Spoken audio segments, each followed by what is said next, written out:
ఫైనల్గా ఆ డే అయితే వచ్చేసింది. మేము ఊరికి వెళ్తున్నాం అనమాట.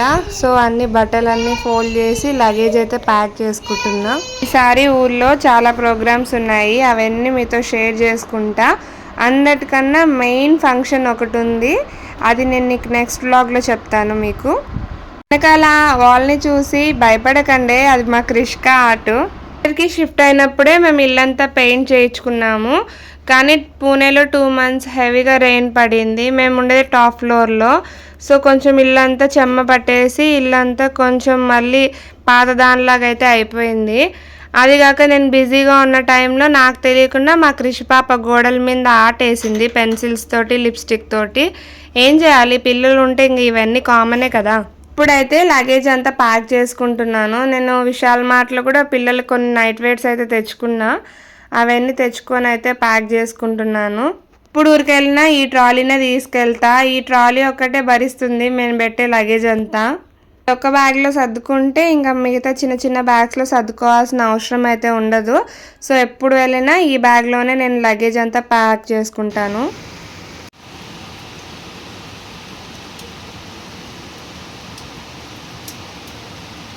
బయలుదేరే టయానికి ఫుల్గా వర్షం అయితే పడుతుంది. ఇక్కడ వరకు ఫుల్గా ఎండ ఉండేది, కానీ సడన్గా క్లైమేట్ చేంజ్ అయిపోయి ఎక్కువగా వర్షం అయితే పడుతుంది.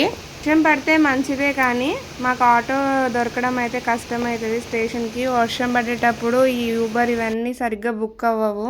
వర్షం అయితే లక్కీగా తగ్గిపోయింది, కానీ ఇంకా పడుతూనే ఉంది. ఇప్పటికైతే మేము రెడీ అయిపోయి ఇంకా స్టేషన్కి అయితే బయలుదేరుతున్నాం. మా లక్ బాగానే ఉన్నింది, ఆటో అయితే బుక్ అయిపోయి స్టేషన్కి అయితే రీచ్ అయిపోయాము. ఒకవైపు ఊరికి వెళ్తున్నామని సంతోషంగా ఉన్నా, మా వారిని వదిలిపెట్టేసి వెళ్తున్నానని నాకు చాలా బాధేసింది. కానీ ఏం చేయాలి, ఆయనకైతే లీవ్ దొరకలేదు, లీవ్ అయితే ఇవ్వలేదు ఆయనకి. ఆర్మీలో ఇలానే ఉంటుంది, మనకు కావాల్సినప్పుడు అయితే లీవ్ దొరకడం కష్టం అవుతుంది. కాబట్టి నేను పిల్లలు మాత్రమే వెళ్ళాల్సి వస్తుంది ఊరికి. వారు మాతో త్వరలోనే జాయిన్ అవుతారు. ఇప్పుడు ఇంకా ప్లాట్ఫామ్ నెంబర్ అయితే అనౌన్స్ చేయలేదు. అనౌన్స్ చేసిన తర్వాత మళ్ళీ మాకు ఏ ప్లాట్ఫామ్ అలాట్ చేస్తారో అక్కడికైతే వెళ్తాము. ప్లాట్ఫామ్ దగ్గర వచ్చేసాక ఇంకా ట్రైన్ కోసం అయితే వెయిట్ చేస్తున్నాం మేము. ఎక్కడైనా బయటికి వెళ్ళాలనుకుంటే నాకు మా అబ్బాయితో ఏం టెన్షన్ ఉండదు. నా టెన్షన్ అంతా మా చిన్ని పాపతోటే. చాలా ఇబ్బంది పెడుతుంది నన్ను. ఒక చోట వస్తే అసలు కుదురుగా ఉండదు మా పాప. ఇలా అయితే కుదరదని మా వారు పాపని తీసుకొని షాప్కి అయితే వెళ్ళి ఫ్రూటీస్ అయితే తీసుకొని వచ్చారు ముగ్గురికి. పిల్లల కోసము ఎన్ని ఫుడ్ ప్యాక్ చేసుకొని వెళ్ళినా వాళ్ళకి బయట ఫుడ్డే అట్రాక్టివ్ ఉంటుంది. లాస్ట్కి మనం తీసుకొచ్చింది వాళ్ళు టచ్ కూడా చేయరు. నేను పిల్లలు ఒంటరిగా వెళ్తున్నప్పుడే మాకు ఏసీలో బుక్ అవ్వలేదు సీటు, నార్మల్గా స్లీపర్లో బుక్ అయింది. స్లీపర్లో అయితే కష్టం అవుతుంది, చూడాలి పిల్లలు ఎలా ఉంటారో ఏమో. మరి అయితే కొంచెం ఏసీ కోచ్లో సెక్యూర్గా అనిపిస్తుంది, పిల్లలతో ఇబ్బంది అనిపించదు, ఎందుకంటే 2 sides డోర్ బంద్ ఉంటుంది కాబట్టి. స్లీపర్లో అయితే మధ్య మధ్యలో కొంతమంది ఎక్కుతూ దిగుతూ బిజీగా ఉంటుంది. అది కాక పిల్లలతో కొంచెం భయం అవుతుంది నాకు స్లీపర్లో. కానీ ఏం చేయాలి, ఈసారి అయితే స్లీపర్లోనే వెళ్తున్నాం. చూడాలి మా ఇద్దరు పిల్లలతో ఎలా ఉంటుందో జర్నీ. ఇంకా ఇన్ని మాటలు చెప్తున్నా కదా, అసలు ఇంతకు ఎక్కడికి వెళ్తున్నానో చెప్పడమే మర్చిపోయా. నేనైతే ఇప్పుడు కడపకి వెళ్తున్నాను, ప్రాపర్ కడప అనమాట. సో పూణేలో మా వారు జాబ్ చేస్తారు కాబట్టి మేము పూణేలో ఉన్నాము. ప్రతిసారి మా వారితోనే కలిసి వెళ్తాను, కానీ ఇప్పుడు ఆయనకు లీవ్ ఇవ్వడం లేట్ అయింది కాబట్టి పిల్లల హాలిడేస్ కూడా వేస్ట్ అయిపోతాయి కాబట్టి నేను ఇప్పుడు ఒక్కదాన్ని అయితే వెళ్ళాల్సి వస్తుంది. ఇక మా ట్రైన్ అయితే ఫైనల్గా వచ్చేసింది మా ప్లాట్ఫామ్ పైకి. ఆగాక ఫస్ట్ మా వారు వెళ్ళి లగేజ్ అంతా సెట్ చేస్తారు, ఇంక అప్పుడు నేను పిల్లల్ని తీసుకొని అయితే ట్రైన్లోకి వెళ్తాను. ఏమైనా కానీ ఎప్పుడు నేను మా వారు సరదాగా కొట్టుకుంటూ తిట్టుకుంటూ హ్యాపీగా ఉంటాము. కానీ ఇలా ఫస్ట్ టైం ఆయనను వదిలేసి వెళ్తున్నందుకు నాకు చాలా బాధేసింది. ఆయన కూడా బాధ వేస్తుంది, కానీ ఆయన నాలాగా ఏ ఫీలింగ్స్ బయటికి ఎక్స్ప్రెస్ చేయరు. కొంచెం సైలెంట్ మనస్తత్వం ఆయనది. ఇంకొక షాకింగ్ న్యూస్ ఏంటంటే 2 seats మాకు మిడిల్ బర్త్ అయితే వచ్చాయి. పిల్లల్ని తీసుకొని మిడిల్ బర్త్లో ఎలా పడుకోవాలని మళ్ళీ ఇంకొక టెన్షన్ వచ్చింది నాకైతే. కానీ మా వారు అక్కడ మాట్లాడి సెట్ చేసేసారు, వేరే వాళ్ళు మా సీట్లో పడుకుంటామని చెప్పారు. ఇంకా కింద బర్త్ అయితే తీసుకున్నాము. చిట్టల్లి కిటికీలో నుంచి వాళ్ళ డాడీకి బాయ్ చెప్తుంది ఊరికి వెళ్తున్నా అని సంతోషంతో. మేము ఊరికి వెళ్ళాక దగ్గరగా మేము ఉగాది ఉన్నప్పుడైతే వెళ్ళాము ఊరికి. ఇంక అప్పటి నుంచి అయితే ఊరికి వెళ్ళలేదు కాబట్టి పిల్లలు బాగా మిస్ అవుతున్నారు ఊరిని. అందుకే వాళ్ళైతే చాలా హ్యాపీగా ఉన్నారు ఊరికి వెళ్తున్నామని. ఇప్పుడు మా వారికి అయితే బాయ్ చెప్పాల్సిన టైం అయితే వచ్చేసింది. ట్రైన్ అయితే ఇంకా మూవ్ అవుతుంది. స్టార్ట్ అయ్యాక నేను ఎక్స్పెక్ట్ చేసినట్లయితే ఏం జరగలేదు. పిల్లలు కూడా కామ్గా తినేసి అయితే పడుకున్నారు. వాళ్ళని ట్రైన్లో పడుకోబెట్టాలి కాబట్టి ఆ రోజు వాళ్ళని మార్నింగ్ అంతా నేను పడుకోనివ్వలేదు. సో వాళ్ళు హ్యాపీగా పడుకొని ఇంకా మార్నింగ్ అయితే లేచారు. ఇవ్వగానే ఇద్దరు పిల్లలని ఫ్రెష్ చేయించి ఇంకా వాళ్ళకి పాలు బిస్కెట్ అయితే తీసుకున్నాను. కానీ వీళ్ళు మళ్ళీ ఫైటింగ్ స్టార్ట్ చేశారు బిస్కెట్ ప్యాకెట్ కోసం. అందరికీ తెలిసిన విషయమే, నలుగురు ఆడోళ్ళు గ్యాదర్ అయితే స్టేటులతోటి భాషలతోటి సంబంధం ఉండదు. ఫ్లోలో మాట్లాడుకుంటూనే ఉంటాము, భాషతో అవసరం లేదు.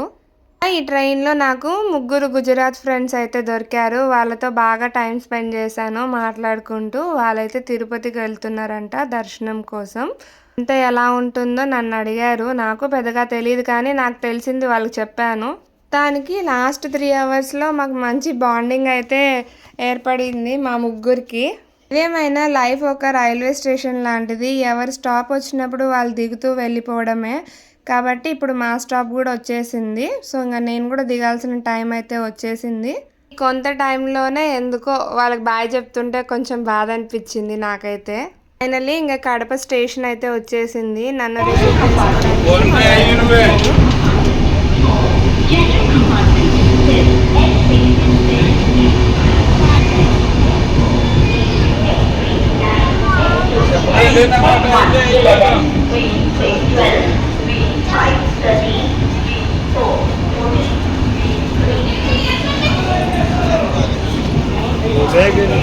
ఫైనలీ ఇద్దరు పిల్లల్ని తీసుకొని జాగ్రత్తగా దిగాక అక్కడే స్టేషన్ దగ్గర మా అమ్మమ్మ వాళ్ళ ఇల్లు ఉంటుంది. వాళ్ళని మీట్ అయ్యేసి మా ఇంటికి అయితే బయలుదేరేసాము. మా ఇంట్లో మా చెల్లి వాళ్ళు కూడా వచ్చారనమాట. మా చెల్లి వాళ్ళ బాబు నన్ను చూడంగానే సిగ్గుపడుతూ వాళ్ళ మమ్మీ వెనుకలైతే దాపెట్టుకున్నాడు. ఫోన్లో అయితే ఓ మాట్లాడతాడు పెద్దమ్మ కృషిక అని. ఇప్పుడేమో చూడండి వాళ్ళ మమ్మీ వెనుకలు ఎలా దాక్కున్నాడో. ఎంత పిలిచినా రాలేదు. వాడు బాగా సిగ్గుపడుతున్నాడు నన్ను చూసి ఎందుకో. సర్లే అలవాటైతే వాడే వస్తాడు కదా అని చెప్పి ఇంటికి వెళ్ళి ఫస్ట్గా ఫ్రెష్ అప్ అయితే అయిపోయాము. ఇప్పుడు కృషి పాప ఇంకా వాళ్ళ అమ్మమ్మ ఇద్దరు కలిసి పూజ అయితే చేసుకుంటున్నారు. నవరాత్రులు స్టార్ట్ అయ్యాయి కాబట్టి. అయిపోయాక మమ్మీ ఇంకా అందరికి ప్రసాదం ఇచ్చి పిల్లలందరికైతే తీర్థం ఇస్తుంది. ఏం పిల్లలో ఇల్లు తీర్థం కూడా తాగరు. ఫ్రెష్ అయ్యాక పిల్లలిద్దరికి టిఫిన్ పెట్టేసి నేను తినడం స్టార్ట్ చేశాను. నేను వచ్చానని చెప్పి మా మమ్మీ నా ఫేవరెట్ బొరుగులు చేసింది. బొరుగులు అంటే నాకు చాలా ఇష్టము. రాయలసీమ ఫేమస్ బొరుగులు. బొరుగుల్ని ఉగ్గాని అని కూడా అంటారు. మీకు ఏ రెసిపీ తెలియకపోతే ఖచ్చితంగా యూట్యూబ్లో ఉంటుంది, చూసి ట్రై చేయండి. చాలా బాగుంటుంది. నా ఫేవరెట్ అనమాట బొరుగులు. అందుకే ఇంకా లేట్ చేయకుండా ఫస్ట్ టిఫిన్ అయితే చేసేసాను. మరి మీకు నా వీడియో నచ్చినట్లయితే నా ఛానల్ని లైక్ చేసి సబ్స్క్రైబ్ చేయండి. నచ్చితే కామెంట్ కూడా ఇవ్వండి. మరి నెక్స్ట్ వీడియోతో మళ్ళీ కలుస్తాను. Bye bye.